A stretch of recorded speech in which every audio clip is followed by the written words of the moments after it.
John Van Dyke was a teacher. To the Van Dyke family, we bear witness to your deep and sharp grief for someone who was dad.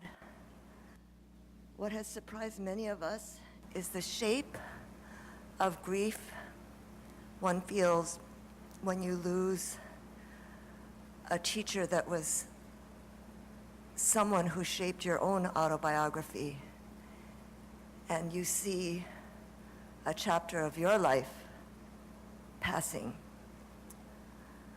There are many people here today who would not have achieved what they achieved without a little push out of the nest that came from our con law professor. So I'm going to call to you and ask you to stand, and please, no hila hila. If John Van Dyke invited you to get your name in print as his co-author, could you please stand?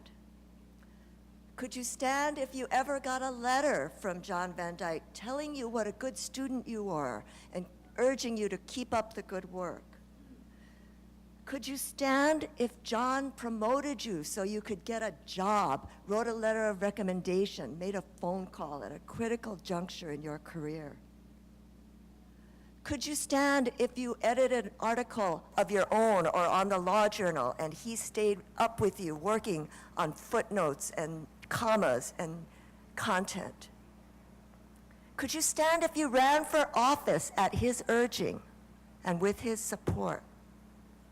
Could you stand if you learned your constitutional law in the quarry when we were a law school not yet accredited by the American Association of Law Schools? Could you stand if you learned con law topside but before laptops in the new building? And finally, the youngsters, could you stand if you learned your constitutional law in the PowerPoint era? Ladies and gentlemen, this is the history of Hawaii. I invite you to take a look.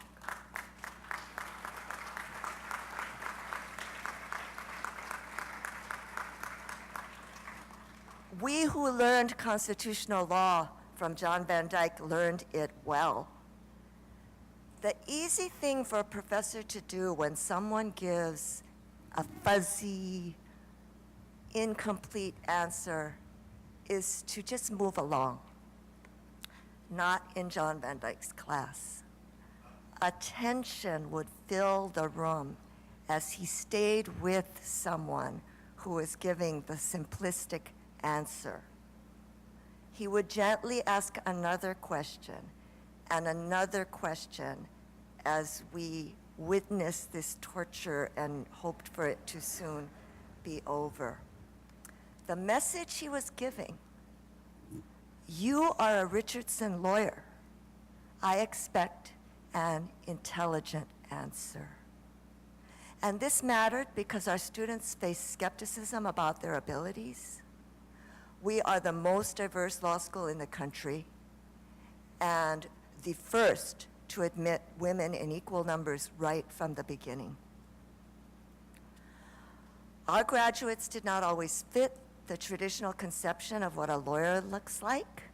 And as Auntie Joyce noted, our professors did not always look like what a lawyer looks like.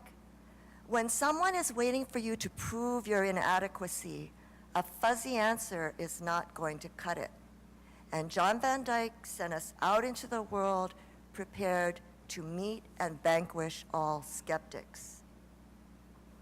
Others will speak about his prodigious scholarship, his international reputation. I'd like to speak in specifics about someone in the Philippines who was tortured and disappeared in a time when their name was supposed to be forgotten. How the Van Dyke and Broder team, in decades of litigation, established a permanent principle in law: we will not forget. And today, this week, there are innocents being tortured and disappeared in Syria, in Sudan. But those responsible operate with the uneasy knowledge that the law will not forget.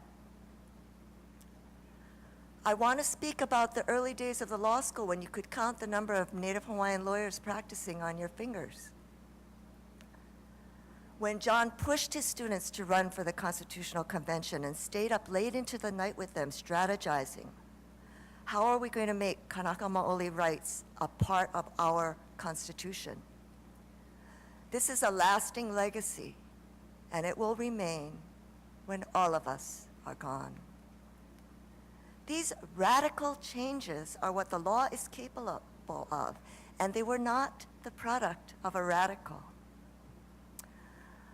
John once said to me when we were debating a trend in legal academia called critical legal studies, he said with an apologetic shrug, "I'm a liberal." Students today are accustomed to the Fox News usage under which liberal means radical, revolutionary. But John was using the 60s usage under which liberals were derided by the left. They were associated with the political philosophy of liberalism, of a moderate and pragmatic commitment to Enlightenment values. When John self-identified as a liberal, he meant commitment to the rule of law, to democracy, and to the sometimes slow legal process. His study of the jury system, his commitment to international law, his unheralded work on things like the right of high school students to not have their lockers searched unreasonably, these all came out of that liberal worldview. And John held this view when it was hard. During the Cold War, post 9/11, we saw 101 different ways to say, let's abandon the rule of law because there's a greater threat. John taught by example, taking on public battles to uphold the principles of democracy in the middle of the Vietnam era, the war on drugs, the war on terror, the flashpoints of his lifetime. If we celebrate today, it is for this, a lawyer's life well lived, and our pledge as his students and colleagues to follow that example. If we mourn, it is for the loss of a friend. We remember his quiet, thoughtful demeanor.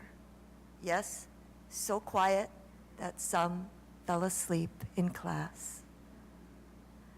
That a fierce fighter for human rights came in such a soft-spoken package is also a teaching.